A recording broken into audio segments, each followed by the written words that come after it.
अगली खबर बूंदी से है। एनएसयूआई के पूर्व छात्र संघ अध्यक्ष कैलाश गुर्जर की मौत हो गई।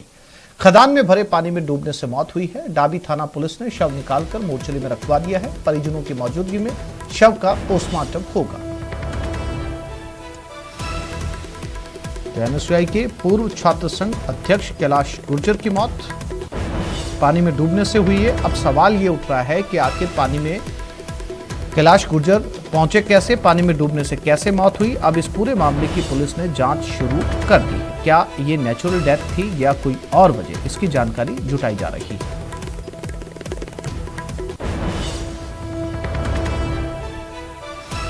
और ये खबर राजसमंद से फरारा गांव के पास भीषण सड़क हादसा हुआ। अनियंत्रित कार ने बाइक को टक्कर मार दी। सड़क हादसे में एक की मौत हो गई, 3 लोग घायल हुए। सभी घायलों को अस्पताल में भर्ती करवाया गया है।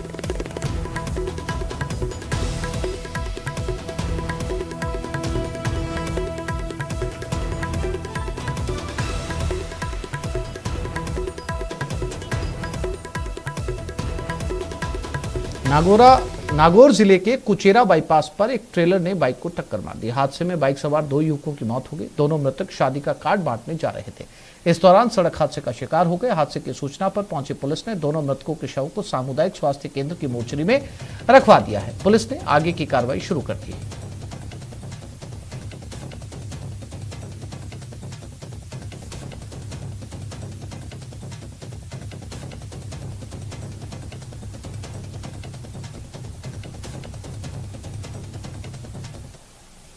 डूंगरपुर जिले के दोवड़ थाना इलाके के पगारा गांव में करंट लगने से प्राइवेट लाइनमैन की मौत हो गई। ये लाइनमैन पगारा में बिजली लाइन के फॉल्ट को ठीक करने पोल पर चढ़ा था और वो करंट लगने से नीचे गिर गया। इसे गंभीर हालत में डूंगरपुर अस्पताल में भर्ती करवाया गया, जहां डॉक्टर ने जांच के बाद उसे मृत घोषित कर दिया। इस घटना को लेकर लोगों में गुस्सा है। परिजनों ने ठेकेदार पर लाइनमैन के लिए मौत के लिए जिम्मेदार ठहराया। फिलहाल परिजन ठेकेदार को मौके पर बुलाने और उससे मौताना वसूलने की मांग पर अड़े हैं। वहीं पुलिस परिजनों से समझाइश कर रही है। 7:30 बजे डाबड़ा के वहाँ डिपू पर सड़ा हुआ शॉर्ट कुछ ने लाइट चालू कर दिए। उस ठेका का कोई आदमी दूसरा था उसको, तो ये ऊपर से गिरा, नीचे पड़ गया है, मर गया है। वहाँ से एक दूसरा आदमी लेके आया, यहाँ सोफरा हेडमिट कर दिया, यहाँ पर रख के फिर ये भी चले गया।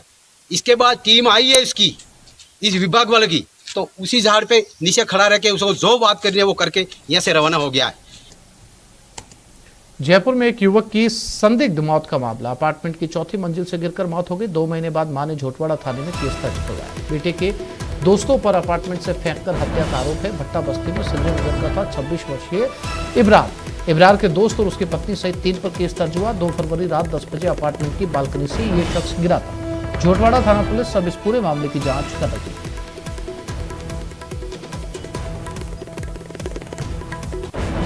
तो ये झोटवाड़ा थाना इलाके का मामला है, संजय नगर का, जहां पर एक नौजवान 4थी मंजिल से गिरकर मर गया था। 26 वर्षीय अबरार इसका नाम बताया जा रहा था। अब जाकर 2 महीने बाद इसकी मां ने केस दर्ज करवाया इसकी पत्नी और इसके दोस्तों के खिलाफ।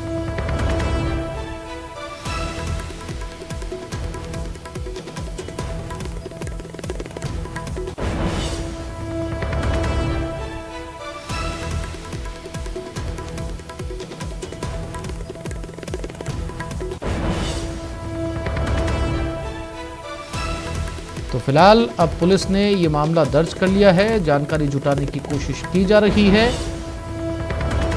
कि आखिर ये नेचुरल डेथ थी या वाकई इसे फेंका गया था।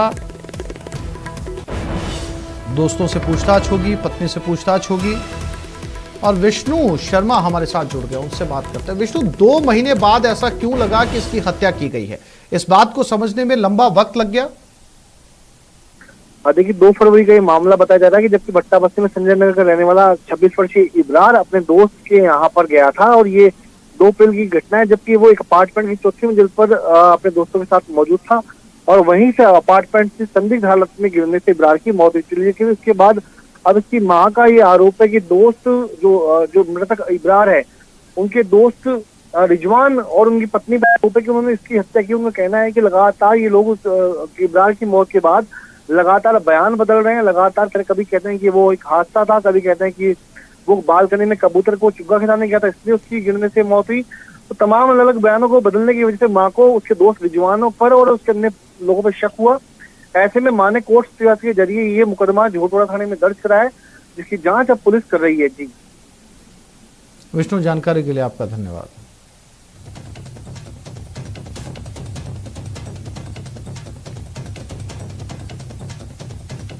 अलवर जिले के हरियाणा बॉर्डर के पास हरियाणा पुलिस और बदमाशों के बीच मुठभेड़ हुई। इसमें पेट्रोल पंप के मैनेजर को गोली लग गई। इसे इलाज के लिए अस्पताल में भर्ती करवाया गया। दरअसल बदमाश हरियाणा के जिनसे व्यक्ति का अपहरण कर अलवर लाए थे। इनका पीछा करते हुए आए हरियाणा पुलिस की बदमाशों से मुठभेड़ हुई। बदमाश पुलिस की नाकेबंदी तोड़कर भागने लगे।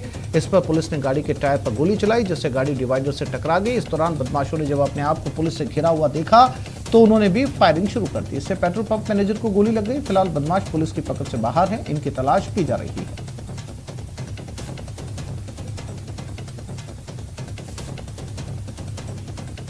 आगे तफ्तीश करते हुए जो जींद पुलिस की टीम थी, उनको सूचना प्राप्त हुई कि जो किडनैपर्स हैं उन्होंने जो होस्टेज हैं सतीश और अन्य, उनको जो NH-48 है उसके पास कहीं छुपाया हुआ है। उस सूचना को चेस करते हुए जो टीम रेवाड़ी आई है और ड्यू प्रोसेस को फॉलो करते हुए एक गाड़ी को इंटरसेप्ट किया। एक ब्लैक कलर की स्कॉर्पियो थी। जैसे ही उस गाड़ी को इंटरसेप्ट किया तो जो गाड़ी में जो व्यक्ति थे उन्होंने जो पुलिस जो टीम है उसको टक्कर मारी।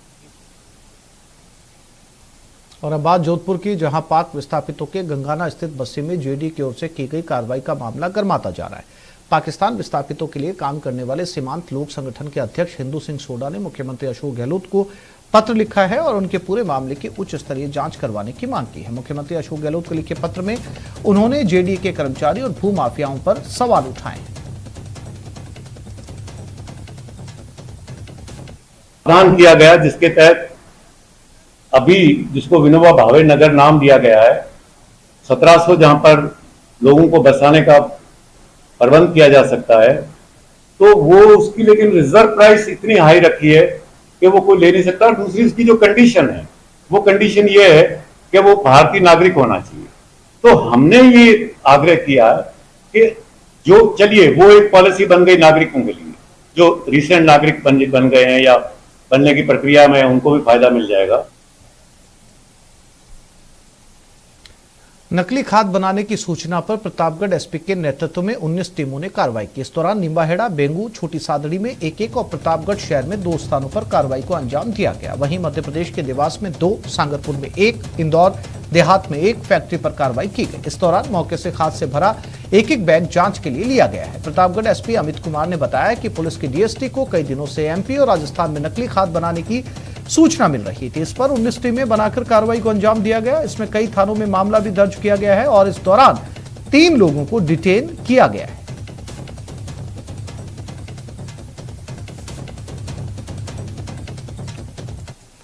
टोंक जिले के घाट थाना इलाके में खेत पर काम करते समय किसान की मौत हो गई। सरौली गांव में किसान की मौत की सूचना पर पुलिस मौके पर पहुंची और शव को अस्पताल की मोर्चरी में रखवाया। पुलिस ने पोस्टमार्टम करवाकर शव परिजनों को सौंप दिया। जानकारी के अनुसार किसी जहरीले कीड़े के काटने से किसान की मौत हुई है। मृतक किसान का एक हाथ जहर फैलने के कारण नीला पड़ चुका है। पुलिस ने मामला दर्ज कर लिया है।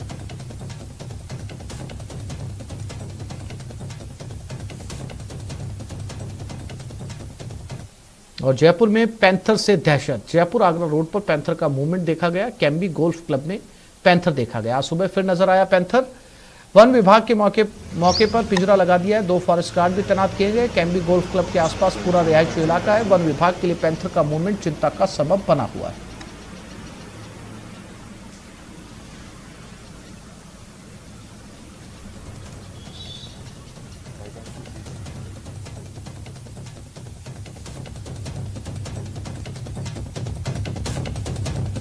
उदयपुर के सलुम्बर कस्बे में कब्रिस्तान परिसर में पैंथर और उसके परिवार को पकड़ने में वन विभाग को आखिरकार बड़ी सफलता मिली।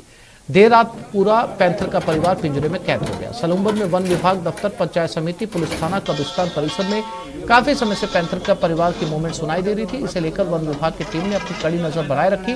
जगह जगह पर उन्होंने पिंजरे लगा रखे थे। शुक्रवार को कब्रिस्तान के पास लगे पिंजरे में 8 महीने के पैंथर शव पिंजरे में कैद हुआ। शुक्रवार देर रात को वन विभाग टीम ने फिर से कब्रिस्तान के पास पैंथर के शावक को पिंजरे में रखा और दूसरे पिंजरे के पास में रखे पैंथर की मूवमेंट से 2 दूसरे पैंथर पिंजरे में कैद हुए। एक बड़ी सफलता वन विभाग को हासिल हुई है।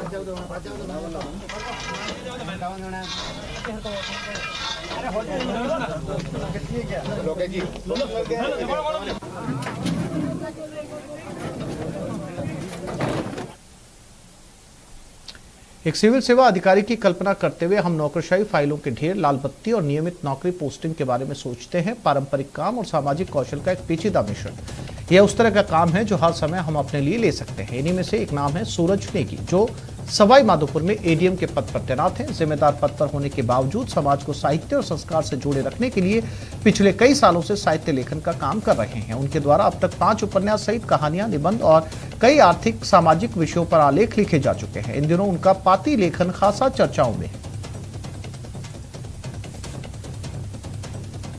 कोई समारोह होते हैं तो पाती परिवार में ये नहीं लगता कि इसका आयोजक कौन है, इसका मेहमान कौन है, मेजबान कौन है। तो जितने भी हमारे मुहिम के लोग हैं, ये सभी लोग, इन लोगों का इसमें सहयोग है, प्रत्यक्ष और अप्रत्यक्ष में। और एक खास बात मैं और आपसे कहना चाहूँगा कि किसी तरह का कोई संगठन नहीं है औपचारिक रूप से, केवल माउथ पब्लिसिटी के जरिए आज इतना बड़ा ये संगठन हमारा बन चुका है पाती मुहिम का। तो इसमें सबका सहयोग है। जयपुर में आज आंधी और बरसात से मौसम में कुछ बदलाव हुआ। वहीं एक और नया पश्चिमी विक्षोभ 2 मई से सक्रिय होने से फिर आंधी बरसात की गतिविधियों में बढ़ोतरी होगी। सिस्टम के प्रभाव से होने वाले मौसम में बदलाव के चलते तापमान में गिरावट दर्ज की जाएगी। इलाकों में पारा सामान्य से कम रहने की संभावना है। राजस्थान में भीषण गर्मी के होते हुए पर आज जो है राजधानी में मौसम देखा जा रहा है काफी ठंडक राजधानी में आज हुई है। पश्चिमी विक्षोभ के कारण आज बारिश हमें देखने को मिल रही है और करीब राजस्थान के सभी शहरों में और जिलों में जो है अधिकतर बारिश देखी गई है। और आज संडे है तो लोगों के लिए फन डे भी हो गया है। ऐसे में लोग बाहर भी घूम रहे हैं। सभी शॉप्स पर, खाने की शॉप्स पर और पर्यटक स्थलों पर पर्यटकों की भीड़ भी हमें जो है दिखाई दी है। तो ऐसे में आज राजधानी जयपुर में भी बारिश हुई है। लगभग जयपुर के सभी इलाकों में भारी बारिश आज हमें देखने को मिली है और ऐसी रिमझिम वर्षा रही तो माना जा रहा है कि मानसून भी अच्छा होगा आने वाला। और ऐसे में अब गर्मी भी जो है प्रदेश में थी वो भी, उसमें भी गिरावट दर्ज की गई है। तो ऐसे में माहौल बहुत खुशनुमा है, लोग बाहर आ रहे हैं और संडे को फंडे के रूप में भी मना रहे हैं। इसी के साथ कैमरामैन यासीन के साथ मैं महिमा, न्यूज़ 18 राजस्थान। सूचना प्रौद्योगिकी के क्षेत्र में भारत को दुनिया का सिरमौर बनाने के लिए केंद्र सरकार ने मजबूत पहल शुरू की है। दूरसंचार विभाग के माध्यम से अब स्कूल और कॉलेज के पाठ्यक्रमों में सूचना प्रौद्योगिकी से जुड़े आविष्कारिक और नई खोज करने वाली प्रतिभाओं के प्रोत्साहन की तैयारियां शुरू की गई हैं। टेलीकॉम डिपार्टमेंट की ओर से 5G लैब तैयार करने के लिए और उसके संचालन पर विभाग सब्सिडी देगा।